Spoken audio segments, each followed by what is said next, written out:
இந்த வியாதியால் எங்கள் வீட்டில் கஷ்டப்படுறாங்க, என்னுடைய வீட்டுக்காரர் இவ்வளவு கஷ்டப்படுறாரு. அதே மாதிரி இந்த டிஜெக்ஷன் அப்படின்னு சொல்லுவாங்க, மனசு அப்படியே நொந்து போய் என்ன பண்ணுறது வாழ்க்கையில் அப்படின்னு தெரியாமல் நிறைய ஆண்கள் இந்த ட்ரிங்க்ஸில் இறங்குறது. இது நிறைய பேர் கமெண்ட்ஸில் கொடுத்துருக்கீங்க, அந்த ட்ரிங்க்ஸ்லேருந்து வெளியில் வர முடியலங்க, ரொம்ப டிஜெக்ஷன் வீட்டில், இந்த மாதிரி என்ன பண்ணுறது அப்படின்னு நிறைய பேர் கமெண்ட்ஸ் கொடுத்துருக்கீங்க. இது முக்கியமாகவே இந்த ஸ்ட்ரெஸ் அப்படின்னு சொல்லுவாங்க இல்லையா, இந்த டிஜெக்ஷன்லேருந்து கம்ப்ளீட்டாக வெளியில் வரத்துக்கு இந்த ஸ்லோகங்கள் தொண்டை அடைக்கும் அப்படியே அந்த துக்கம், அந்த மாதிரி துக்கங்கள்லேருந்து விடுபடுறதுக்காகவும் முக்கியமாக இந்த வியாதிக்காகவும் சர்வரோக நிவாரண மந்திரம் அப்படின்னு சொல்லலாம். என்ன வியாதி இருந்தாலும், அது கேன்சர் ஆகட்டும், சும்மா ஒரு வயிற்று வலின்னு சொல்கிறாங்க, அது போய் கிட்னி கேன்சர் அப்படின்றாங்க.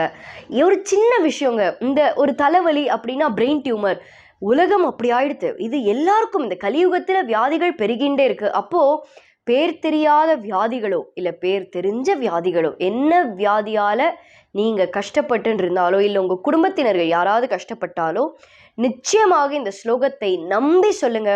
இந்த ஸ்லோகத்தில் என்ன வரும் அப்படின்னா, சாயிஷா அப்படின்னு அந்த சப்தம், சாயி என்ற அந்த வார்த்தையே நம்மளுக்கு அவ்வளோ ஒரு மகத்துவம் வாய்ந்த ஒரு மகான்னு தெரியும். அந்த வார்த்தையே பல லீலைகள் பண்ணக்கூடிய அந்த வார்த்தையாக இருந்தாலும் நரசிம்ம சுவாமிஜி ரொம்ப அழகாக இந்த ஸ்லோகத்தை நம்மளுக்கு கொடுத்துருக்கார்.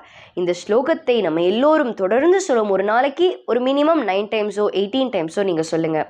இந்த ஸ்லோகம் என்ன அப்படிங்கிறத நம்ம பார்க்கலாம். ஆர்த்தா விஷன்னா ஷிதிலாஷ்ச பீதஹ கோரேஷு ச வியாதிஷு வர்த்தாமனா சங்கீர்த்திய சாயீஷ சுஷப்த மாத்திரம் விமுக்த துக்கா சுகினோ பவந்தி. இதோட இந்த இங்கிலீஷ் லிரிக்ஸை நீங்கள் பார்த்துருக்கீங்க ஸ்க்ரீனில், அதை ஸ்க்ரீன்ஷாட் எடுத்து வச்சுக்கோங்க, எழுதி வச்சுக்கோங்க.